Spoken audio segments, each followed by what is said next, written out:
Welcome to Bible Coaching.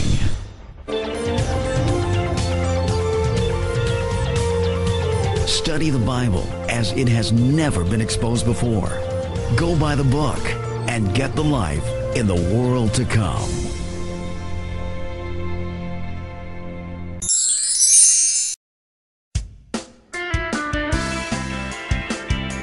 Hi everyone. After many years of lectures and classes around the world, we in Bible coaching can say one thing clearly. People love the Bible. The problem is that most of them do not really understand it. What do I mean? Let's take a simple example. In Genesis, the Bible tells us about the beginning of mankind. The world's first people were Adam and Eve. They had two children, Cain and Abel. Now the man knew his wife Eve, and she conceived and bore Cain, and she said, "I have acquired a man with the Lord." And she continued to bear his brother Abel, and Abel was a shepherd of flocks, and Cain was a tiller of the soil. Genesis chapter 4, verses 1 and 2. What goes next is, Cain envied his brother. He wanted the whole world just for him. So he killed his brother Abel. And Cain spoke to Abel his brother. And it came to pass when they were in the field that Cain rose up against Abel his brother and slew him.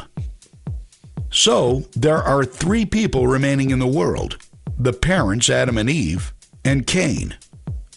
How on earth did humanity go on from there? More than that, the Bible says that Cain had children. Where exactly did his children come from? Remember, there were only three people remaining in the world: Adam and Eve and Cain. Do you know the answer of how humanity went on? Go around and ask some people. Do they know the answer? I can tell you from experience, most of the people I met do not really know the answer to this question. And this is a very simple question. As I said at first, people love the Bible. The problem is that most of them do not really understand it. So, what is the answer? We'll get back to it later on. But first, let's see another interesting question that we encountered a lot. Here is a story from one of our masters. At the end of our lectures, I always try to give room for questions. So once at one of the lectures, a man stood up and told me, "You teach the Bible really very beautifully, but I think that the Bible is one big invention." "Why do you think so?" I asked him. "I have proof from the Bible itself that the Bible was not written by God, but it's all someone's invention." Suddenly, there was quiet in the room. People were waiting to hear what he had to say. Okay, we're ready to listen. At the beginning, the Bible has a clear contradiction with no explanation. So I say the Bible is one big fake. The Creator could not write things that contradict, he said. The Bible's first chapter tells of the creation of man. The Creator created man, male and female. He created them. Then, in the second chapter, it says something else, that God created Adam and took one rib of his body, from which he created Eve. The contradiction is clear. At first it's written one way, and right after in another way. So you see, the Bible is one great invention made by people. He finished in a declaration mode. "Do you really want an answer?" I asked him. "I do not think there is an answer," he said. "I asked a lot of religious people, and they could not answer me about it." In my heart, I knew he was right. A lot of people, in fact, the vast majority of the people I met, did not know how to give a true answer to this question. Well, let me guess that you also don't know, and you can ask people you know and see for yourself. I watched the people around me. The hall was full of people. Everyone looked at me to see if I had an answer. From the looks in their eyes, I realized that they also did not know the answer. People love the Bible. The problem is, that most of them do not understand it. And now that someone brought it up, and in such a strong way, they felt very uncomfortable. The answer is very simple, I told him. But before I answer you, I want you to answer me, please, one small question. Let me assume for a moment that what you say is true. The Bible was not written in the prophecy from the Creator, but was written by a man who invented his own stories. Let's assume for the moment that it is so. Now tell me, please, what normal person you know would write things so contradictory, only separating them by a half a page? Do you know a normal person that would do such a thing and publish it? He was silent. Even a child would do better. There must be something else. So, what is really the answer, he asked. The answer is very interesting. Well, the reason is to give us a very basic and important message we need to know about any relationship between people in general, and between men and women in particular. This message is so important that the Creator has decided to reveal it to us at the beginning of the Bible. So, what is really the answer to the contradiction in stories about the creation of Adam? There are several answers. Let's start with the most simple one. The simple answer is that the Bible tells the story first briefly, and then expands more on important issues. In the first chapter, creating Adam and Eve is written in short, as one process. And God created man in his image. In the image of God, he created him. Male and female, he created them. Full specification appears in chapter 2. Over there, it's told in detail how Adam and Eve were created. God first created Adam, and then Eve was created from him. And the Lord caused a deep sleep to fall upon man, and he slept, and he took one of his sides, and he closed the flesh in its place. And the Lord God built the side that he had taken from the man into a woman, and he brought her to man. And man said, "This time it is bone of my bones and flesh of my flesh. This one shall be called woman, because this one was taken from the man. Therefore, a man shall leave his father and his mother, and cleave to his wife, and they shall become one flesh." Genesis chapter 2, verses 21 to 24. According to this explanation, the creation of man really was, as recounted in Part B. First, God created Adam, and then Eve. This is the answer, simple and partial, that some people give. But it's not on this answer I want to focus. The most profound and complete answer to a contradiction between the verses will surprise you completely. The answer you're going to hear was never published. Why? Within the Bible, there are hidden secrets that have been kept for more than 3,000 years. And now, by an above commandment, those hidden secrets have been revealed. We'll teach you those secrets that are folded in Bible stories, and by knowing them, you will have the Bible's global solution way for a happy life. For the last 3 months since we established Bible coaching, we managed to change the awareness of people about the Bible in more than 120 countries worldwide. More and more people are beginning to understand the Bible, and more importantly, they finally discover what is the real power of the Bible and why it really is so holy. Secrets that have been revealed now after 3,000 years are so powerful that they can change a person's life, change the reality in which he lives from end to end, and even create real miracles.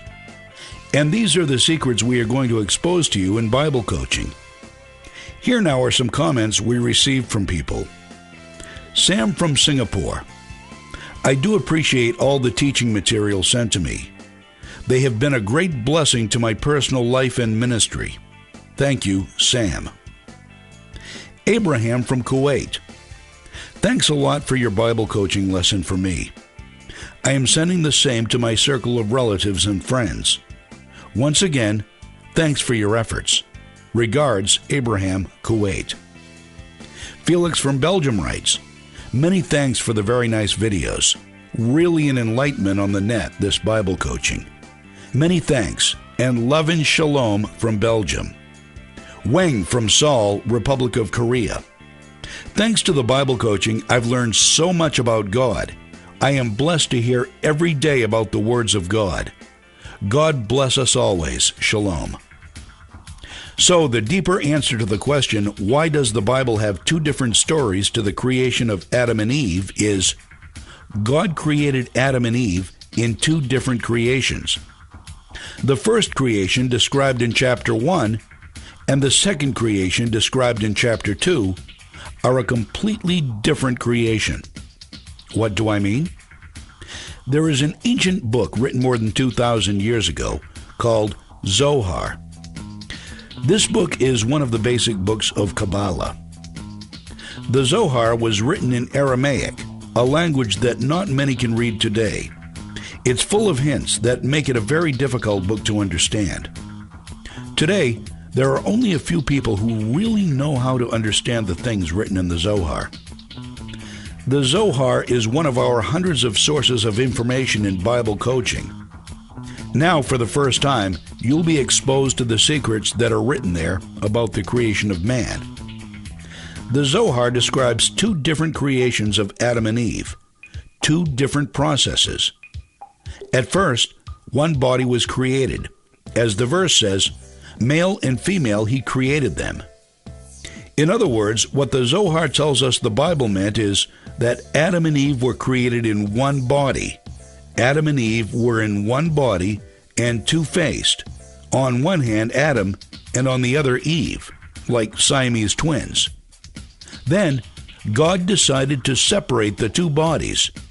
He took from Adam a rib, from which he built the body of Eve. Amazing, huh? Why did the Creator have to make such a process? Why could he not immediately create Adam and Eve in two different bodies? The answer, according to the Zohar, is, if God would have created them initially as two separate bodies, they would always remain separate. They never would become one unit, and this was not the purpose of the relationship between man and woman. The purpose of the relationship is that two different partners that were completely different personalities will unite into one. The purpose in a real relationship, and especially between a man and a woman, is that we should feel we are one, not two. If God had created them already in two bodies, then they would never become one thing. They would always remain as two. So God created first Adam and Eve as one body, and only then he separated them to give the person power to experience the full process of a couple to become one unit, just as they were created in the beginning. According to this, the initial creation of Adam and Eve as one body was perfect. So why then did God decide to separate them? The answer is, if he was not separating them, they would never see one another's face. They would always be looking in different directions and opposing one another. What is the inner meaning of the look on a person's face? The look on a person's face symbolizes his desire, his aspiration. Like in life, we look for something that gives us pleasure, or we want it. The look on a person's face represents the ambition and the place where he wants to be, his needs and desires. Where a person looks, there is his will. Even if he is in another place, he wants and aspires to reach the place where he looks. The meaning of the pair looking to one another is that their desires come together when each sees the other's wishes and needs. However, if one looks at the others and he turns his back, it means that one cares only about the desires of himself and not the other. If they do not look at each other at all, it means that nobody really cares what the other wants or needs. each of the parties is concerned only in his interests. According to the Zohar, the creation of Adam and Eve had 3 stages. The first stage, back to back. Two-faced as a single body. The resulting situation is that everybody looks at the other side, a positioning of back to back, expressing opposing foreign wills. The second stage, front and back. God separated them. He took from Adam a rib, from which he built Eve. The relationship at this point was a relationship of front and back. Stage 3, face to face. The new thing here is they can look at each other's face, and this inner look can unite them to one thing. Now pay attention, because here lies the great secret. When God chose to create Adam and Eve in 3 phases, He told us basically something very important. He told us that every relationship you will ever have will be built exactly the same way. Every relationship can be 3 situations. 1, relationship of back to back. 2, relationship of front and back. 3, face-to-face relationships. Back to back. The first situation is a situation in which we think and even feel that we are one body, really. Any good relationship at first has that feeling. In the world, it's called falling in love. But it is not really love. It's just first infatuation. We feel a strong desire to be in close contact with the other side. Experience at this stage is so powerful, we feel like we float and live in our own world, in which we are the only 2 people, we and the partner. The feeling is that we are one unit, just like Adam and Eve were created at the beginning. We are so immersed in our world, we want so much to get the benefit from the relationship that we're even willing to give up the important needs we have, and we do it without any feeling of giving up on our part. We don't see any weaknesses in our partner, not because he has no faults, but because we immerse ourselves completely, since we benefit from the relationship, which is, for us, the most important thing in life. This is a seemingly ideal situation, a complete union, to the point that you can give up your personality. This stage, by the way, can last for a couple, even a few years. But if we go a little deeper, we discover that our willingness to give up our needs is not because we really see the special needs of the partner, but because we are totally immersed in the personal benefit we derive from the relationship. In other words, despite the pair giving up personal ambitions for the relationship, they do this not for the right reason, but out of personal interest. So although they may seem like a perfect couple, just one unit, the truth is, each looks only on his personal needs that he can get from the contact. He does not really see the needs of the second partner. Like someone who says he loves chocolate. He doesn't really love it. He loves himself, and chocolate makes him feel good, so he loves chocolate. Maybe we feel united, but our desires, our ambitions, are selfish, such that each side has a completely different look. Our eyes are not met. Again, there are couples who live in that for a number of years. Face to back. Suddenly, one day, we wake up and find that our partner turned their back to us, which means one partner suddenly noticed that his partner is self-absorbed and does not see him at all. The next thing that happens after that is we begin to notice our partner's weaknesses, and it begins to disturb us. The truth is that the weaknesses were there all the time, The reason we have not seen it before is that we were engaged only in a connection that brings personal benefit. We didn't really look on our partner's personality. And then, at this stage, there is a crisis and separation. One partner feels he is not getting enough treatment and consideration from the second partner. This situation is called front and back. I am looking my partner in the eyes. I care about his needs and desires, but I feel he is turning his back to me. He did not care about my needs and desires. At this point, most of the relationships end, no matter how wonderful they were until that point. If we remain in this situation, sooner or later, the relationship comes to an end, and the only way out of it is to go to the next stage. The top stage that one can reach is the step of face-to-face. Only then can they feel true love. At this point, there is a real recognition of advantages and disadvantages of the partnership. Each of the partners is aware of his personal needs and of the other partner's needs. Eyes meet, and each of the partners look at the other. Then, and only then, there is real unity. The two become one. This unit is truly perfection. This three-stage process is a process that always happens in any relationship, especially between men and women. You cannot skip it.